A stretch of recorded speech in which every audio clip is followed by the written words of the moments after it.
threat of a variety of social problems. While it's understood that schoolyard and cyberbullying behavior runs rampant throughout the school-age years, what isn't talked about is that more than 35% of adults are bullied in their workplace, by family members, and in their intimate relationships. Consumers are bullied by business administrators, authoritative bureaucrats, big and small service providers, and local merchants. And nobody likes being a victim.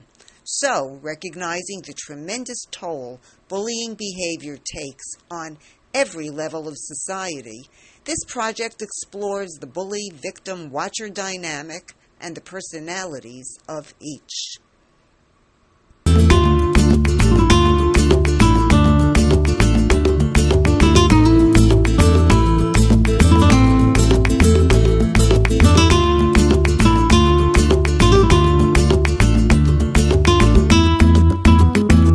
I bullied a friend on my phone once. I posted an embarrassing picture of my friend on Instagram. It got 1.5 clicks by the next day. The picture showed my friend falling off his skateboard and getting hurt. The next day at school, he came right into my face and tried to hit me. When it all ended, I beat him up. Now he knows not to touch me or mess with me anymore.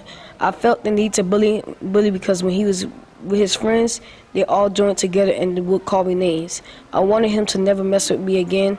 But what I learned from this experience is that bullies are unstoppable once you start fighting back. I was a bystander of someone being bullied. People were making fun of him for being gay. The next day, the gay boy showed me his arm. I saw that he had cuts on his arm. When I asked him why he cut himself, he said it was art. My friend Brendan and I feel very sad. We tried to get him to stop. He said he would try, but sometimes he gets angry and cuts himself again and again. Brendan and I try to stop kids from bullying him all the time. When I see someone getting bullied, I feel sad and want to protect them. I told the gay boy to talk to an adult he can trust, and now he does. When I was in 3rd grade, I beat up a girl just because I did not like how she looked. I punched her, slapped her, and threw her to the floor in class. I gave her a nosebleed. I felt very superior at the time. The principal saw me and I got in trouble, but I still never felt bad about the situation. I just felt bad because I was caught. Years after the incident above, I was a victim of bullying. In the 6th grade, the boys used to call me horsemouth. True, my lips are quite big. Children from my own and other class adopted that name, and it started to stress me out. My self-esteem became low as I was ashamed of how I looked. In the 8th grade, I developed acne and a boy called me ugly. Sometimes I did not even want to go to school. I felt no one wanted to see me. I went to a short seminar they had at school about bullying. I learned that I was beautiful just the way I am. Even though I was not physically bullied, I was mentally bullied, which caused my self-esteem to be really low. I thought I now understood fully what bullying was until the 9th grade, and I suddenly became a bully. Along with some of the students, I laughed at a boy because his shoes were old and torn. His mother didn't have money to buy him another pair. Now I feel bad because I envision myself in that situation and how I would feel if I was made fun of. Having been both a victim and a bully, I realized neither side is better. I was being bullied by someone I thought was a friend. He disrespected me after I gave him my respect and kindness. I don't know why he insulted me, but this is what happened. I was tying knots and asked another friend to check what I did to see if it was right. And I was going to be part of an upcoming competition. And he said, "Shut the heck up." I felt like he punched me in the stomach. So under pressure, with all the emotion, I said I was not talking to you at the first place, instead of in the first place. Everybody except one person laughed at me, and I was made fun of. I felt like nobody respected me and that I suck. My friend who didn't laugh, the one I asked to check my knot, stood up for me. He said that I didn't deserve for everyone to come down on me. He got everyone to apologize, and I felt better and know that I have a friend who had my back. He was in his last year of primary school when the schoolmates started calling him queer and saying that he sounded gay. He knew it was an insult, but he didn't really know what it meant at the time. When he came out at 14, he started getting hassled on Facebook. Although he wrote nothing about his sexuality, schoolmates commented on his post saying things like, "You shouldn't be on Facebook, you gay person."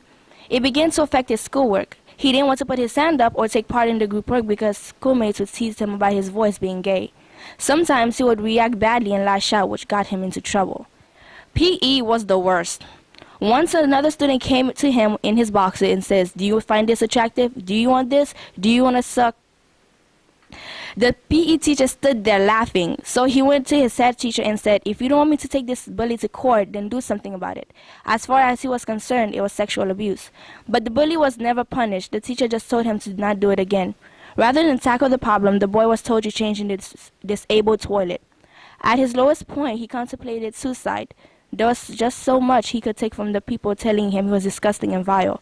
What saved him was being transferred to another school where he was accepted for who he was. Since the beginning of kindergarten, I faced constant difficulties with the other kids. They'd pick on me for being the only kid with glasses and for being overweight. As time went on, the taunting got worse, and I became suicidal and made up lies to avoid coming to school. Thankfully, at the time, I received help from the school. Unfortunately, not much changed. I always found myself in situations where someone was verbally bullying me. I tried to ignore the bullies, but I spent nights crying myself to sleep, and once I got to a certain age, I began to self-harm. Taunt after taunt, the inside of me crumbled up more and more. One bully told me to kill myself, and I took it into consideration.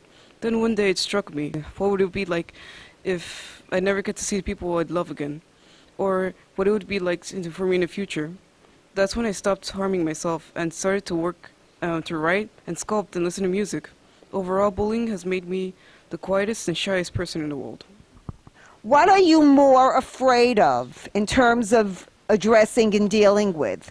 Physical bullying, where somebody is physical with you and hurts you physically, or verbal or cyberbullying? Which is worse? Verbal and cyber. Why?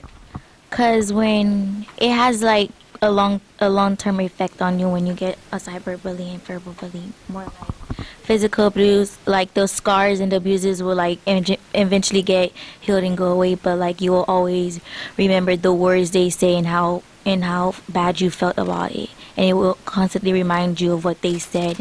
So I think that's why it's more important.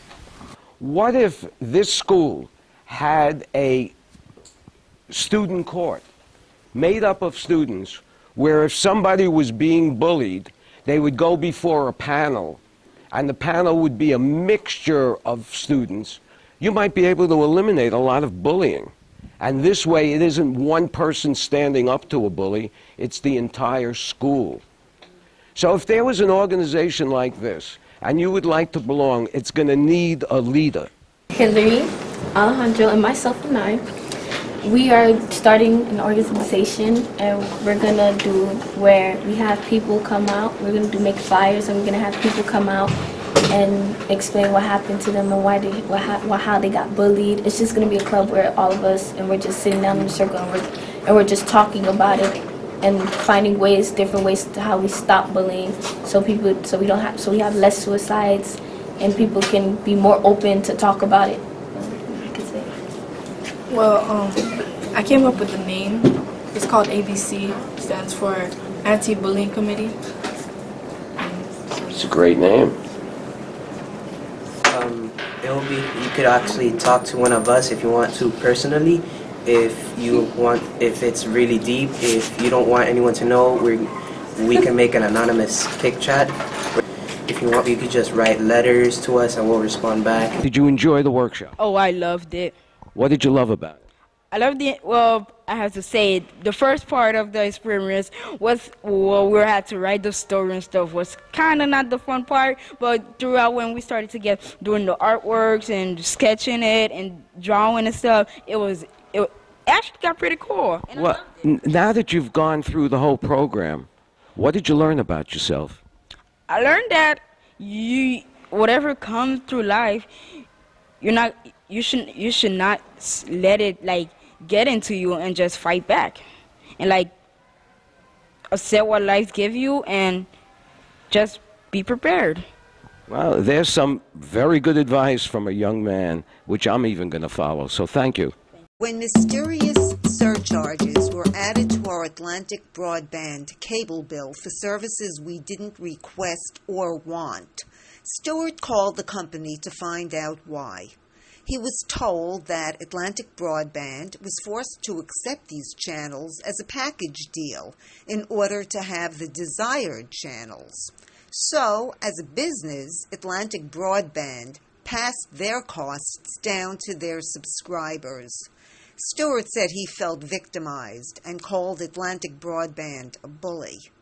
David J. Keefe, one of the original founders of this massive utility company, came by to talk about bullying. Everybody assumes bullies are in the schoolyard, and when you grow up and you go into the real world, you act like adults and you don't push people around and you try to be fair. So if you took the word bully and put in the word fairness, I'd like to just continue the conversation to show everybody how unfair the real world is once you're in a position of power. Do you agree with me? I do. Speaking about this personally, not anything to do with my company, but we are in an environment where we are really picked on by larger companies and forced to do things that are outside of our business plan. And that means fundamentally that gets down to spending more money on things that are not important or not used by the consumer, and yet we are forced to accept terms that would normally be unacceptable in business, certainly are unacceptable to pass along those costs to consumers, because we really, the choice is we lose a significant part of our business if we don't have the must-haves. And it feels like you're being, you feel helpless in that process. You do your best. You don't have any context to understand on a relative basis the deal that you've done being good or bad. But it is extremely frustrating if being bullied means that you're frustrated and you're pushed around and you're being treated unfairly. Then I would say that it happens in business more often than you would expect. Well, you know what I notice when it does happen in business, the king of the hill on the top, let's say, is an angry person and didn't get what he wanted. He then takes his displaced anger and figures out a way to treat somebody else the way he felt he was treated, and it's like a chain. It goes on and on till it drips down to the poor retiree who's living on a fixed income and has to deal with the charges and stuff that you're not in a position to do anything about but pass on. And in the real world, there's a lot of bullying going on, where people that have the power, just bureaucrats working for a government agency who have the power to say no. And rather than trying to say, if I were in your position, I'd like somebody to help me, I'm in a position to say no, so it's no. What do you do with your anger? What do I do with my anger when people frustrate you like that, when all it means is for them to check a box and everything, and the world would be fine for you? Well, I don't go home and kick the dog, and or the dogs. They're actually always happy to see me, and my wife. It's an interesting question because you would, in being constantly bullied, you must have the strength of will or ego to try to find ways to not let it get to you. So I guess that my tactic is to try to manage the outcome. So when somebody is being egregious in their requests to me, my counter to them is to be egregious, even though I might not be dealing from a position of power, and to try as much as I can to talk my way through it. You try to dodge and weave past as many bullies as you can, and the ones that hit you, you have to just say ouch and go on with life, because there's nothing you could do about it. That's real time in the real world.